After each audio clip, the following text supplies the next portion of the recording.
In a world full of distractions, there is one big question on every dog owner's lips. How do I become more than just the person holding the other end of the leash? We all get dogs with a dream in mind, a vision of the future. And if right now your everyday reality isn't quite that picture you had in mind, you are in the right place. It really doesn't have to be this way. You absolutely can and will be more to your dog than just the person who gets in between them and the world. The key is you need to be more sexy. More sexy than the neighbourhood cat. More sexy than the jogger in the park. More sexy than that half-eaten hamburger they just found on the floor. And yes, even more sexy than the dog across the road. I'm Tom. And I'm Lauren. Together we're absolute dogs. And you're listening to the Sexier Than a Squirrel podcast.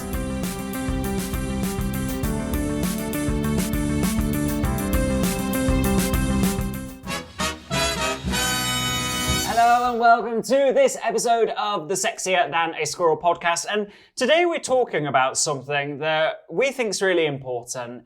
We totally understand when this happens. It happens to everyone, and that is when you get into a bit of a training lull. Like you know, life gets hectic. You don't get around to training. The less you get around to training, the less you kind of think, how can I revisit that? How do you recover from that? Where do you go from here? This is like a survival guide. And the thing is, like Tom said, we've all been there.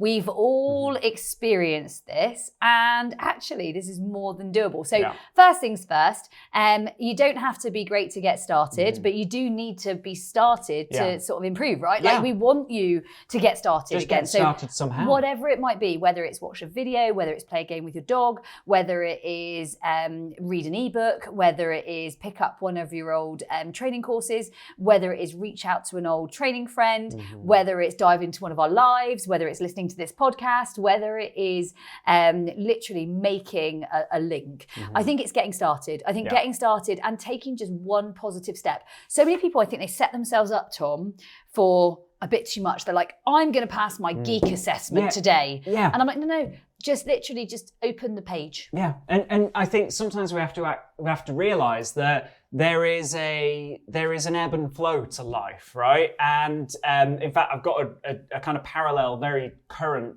story of someone, an instructor of mine for Mason, my horse, said to me last night, have you been on holiday? I've not seen you for a while. And I thought, that's strange, I've not been on holiday. And then I thought, hold on a second, actually, I've been really busy. So of the past 3 weeks, 2 of those weeks, I was just doing fitness work with him, taking him hacking, cantering him up hills, and nothing stressful. And then this past week, I've had more capacity. He's learned to jump. He's learned to do a rein back to canter, and he's done his first flying change. But next week, might not teach him anything. Might be back on the hills again.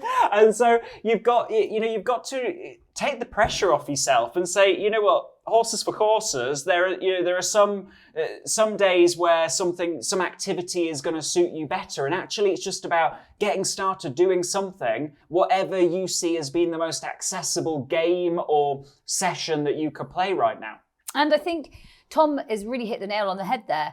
Like, give yourself a break. I think so many people coming back into something after a little bit of a lull, they're hard on themselves. And actually what you need to do is celebrate the fact you're back and celebrate the fact that you're here. And sometimes just being here is enough, and is just saying, I'm trying, I'm showing up. And you might not even be showing up yet. You might just be turning up. And that is also okay. So I think giving yourself a bit of a breather. And I certainly see that.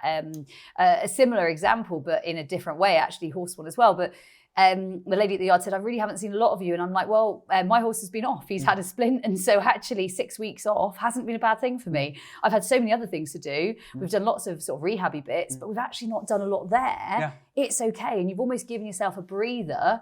You don't have to be pushing yourself all the time. And when you do get back into something, you actually want to kind of come in gradually. You don't want to come in wham, bam, thank you, ma'am, here I am. You kind of want to come in a little bit steadily. So I think don't feel bad on yourself if you've taken a little breather. Don't feel bad if you're not coming back in fully fit. Don't feel bad if you've. I've had a wisdom tooth out recently, and I've had to take a step back from doing some running around and fitness for a couple of days. I like doing it. In fact, I love doing it. But I also know when you've got to look after yourself. It could be a health reason. It could be a family reason. It could be anything else, right? It could be absolutely anything else. Ultimately, what you don't want to do is be hard on yourself and give yourself that breathing space. And so, having a little challenge maybe of saying, actually, I'm just going to do 3 repetitions of something 3 times a day. And that could be something that really lights you up or really lights your dog up. Make it accessible. Maybe it's 3 repetitions of middle. Maybe it's 3 repetitions of orientation. Make it really, really doable. So if there's something you particularly enjoy, like if I think to Tom and training, when I watch you, I think the weather games are always very, very you. If it was me, I'd be like, right, do a bit of agility. Like whatever is your agility world that you love, or middle on the move, or instant downs, or a few tricks. Yeah. Like you've got to do something that you kind of really really enjoy. Boring. Like, my first thing to go to is positions. I'm like, sit down, stand. Let's polish them. But for some people, that would be their worst nightmare. But for us, it's what is good for you, right? It's what's good for you. Like Tom and I, training Bet and Blink, we would go to positions. Yeah. Training Casino and let's take, I don't know, Classic, we would go to movement. Yeah. I think what you've got to do is what lights you up, what makes you feel good, what lights your dog up, what makes you feel a bit more energized and top yourself up. I think that's really, really important. Yeah. So next tip, I guess is, and this is an interesting one, slightly controversial, okay? And that is fake it till you make it to some extent, okay? So that is put some music on, have a smile on your face and have a little play. And at first it'll feel a little bit like fitting a square peg into a round hole and you're like, oh, I've got all these other things, in my life that I'm thinking about. But it's about that practicing being present, practicing being, it's almost like dog training is like a mindfulness exercise, right? You've got to shut everything off, focus on what you need to focus on, but don't make that so challenging as, you're going to do a 30-minute session. How about for these 3 repetitions, you are 100% there, 100% with your dog. You've got a smile on your face. And if you can only manage a smile and a feeling of happiness for 3 seconds, well done. That's amazing. That's really good. And it's going to get better. So our next tip is going to be that you can surround yourself with good and bad, right? Like you can surround yourself with the news and social media and certain friends and family and different things that you digest all the time. I think right now you need to surround yourself while you're coming back into something and you're getting yourself geared up for doing a bit more of it. Surround yourself with the right energies. So for me, if I was picking, obviously Tom and I working together is always buzzy energy. I would pick certain agility friends that I train with and speak to, and I know that they're very buzzy. Our trainer team here, I know, are very buzzy and energetic.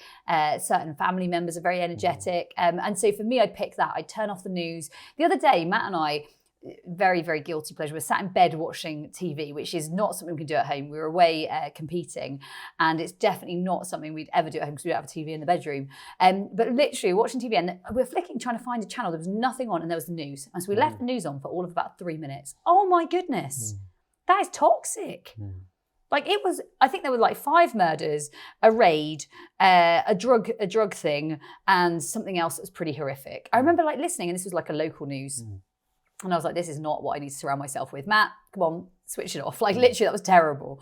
And so I think that you've got to think about what are you digesting on a day-to-day basis? What are you reading? What are you picking up? And if you're coming back into something and you're trying to get enthused, maybe reach out to someone that you know helped in the past. Maybe reach out to someone that you know has great energy. I know if you're in one of our pro dog trainer groups or if you're in our training academy, there are some members that I just know, Karen, Kev, Dana, so many, Gemma, like really, really great, positive like forces of nature in there. Those are the people that you want to align yourself with, Jenny. And there are some great key, Alexo, like so many like real, like they're doing a great job. They're killing it. They're crushing it. So I think we've just got to surround ourselves with the right energies. Yeah, absolutely. And then I guess final one to say is, revisiting your training it's about picking your battles. So it's not about, the way that you're going to return is not by saying, right, I'm going to resolve this struggle, and this struggle, okay? It's not that. It's about having great interactions with your dog. As you grow that desire to train and those interactions, then maybe turning your attention to one of your struggles and progressing that. But keep it, remember that it's a get to do, not a have to do. It's a light up of your day. It is not an energy drain. It is an energy grower. And it's all about the approach to achieve that. And most of all, pat on the back. Yeah. Like, you're doing a great job. You're here, you're present, you're showing up. Or maybe you're just turning up right now, but you'll soon be showing But up. You've got to smile. You're trying, you're taking a step. It's one step in front of the other. And often you'll find yourself heading in the right direction. You're in a great space. This is a community of very, very special minds. It's a community of great energy. You are surrounding yourself. You're listening to this podcast for a start. Yeah. You're surrounding yourself with the good. And we know that with the good, you can make a massive difference. Now, remember, there's lots of people, obviously stay sexy, yeah, that's coming. But first off, remember, there are lots and lots and lots of people that really could do with hearing this. And there are lots of people that we know would sometimes like a bit of a pick-me-up, an opportunity there'll be to pat you people on the out back. there right now in a training lull, and they need, they would love to have a way painted forward for them of what should they do? Like we said, lulls can happen for so many different reasons. You might have had a baby, you might have had a family, some sort of family experience, good or bad. You might have had an injury yourself. Yeah, I've had an injury. I can definitely tell you, just from the wisdom tooth being out, I haven't wanted to train for a week. Yeah. I really haven't wanted to I tell train. you what, I tore my quadricep 3 weeks ago. The weather games were not possible. Literally. Leg weaves was not possible. It just changes your way of thinking about what you're up to. And I think this is really important. You might have had some news, you might have been busy at work, you might have changed your job or lost your job or found a new job. Like, it doesn't really matter what your lull's about. Most importantly, and you might know of someone in any of these situations, send them this podcast. Make sure you share it. Remember to give this to someone else. It's free. You're going to serve them by literally giving them cool energies, cool new learning. So that was this episode. That was this episode. We'll see you next week. And remember, stay sexy! Stay sexy! Stop right there, Game Changer. We have something very exciting to tell you about if you struggle with stressful walks right now. So pulling your dog, yanking your arm out of its socket, just basically it's painful, right? Now, it's a struggle that you want to transform. You want to go from pulling on lead like a train to loose leash walking prince or princess, and we've got a solution for you. It is just £27. It's a mini course that literally is going to be your 0 to hero of loose leash walking. Day by day, we're going to be showing you the games and skills and strategies that you are going to need to implement to transform your dog's leash behaviour in the next 2 weeks. This is a complete package. You get to keep it for life. Yes, for life. And it's just £27 to you. Access it anywhere, keep it for life, no equipment required, and all you've got to do is go to absolutedogs.me/stop pulling. And yes, it is just £27, Game Changers.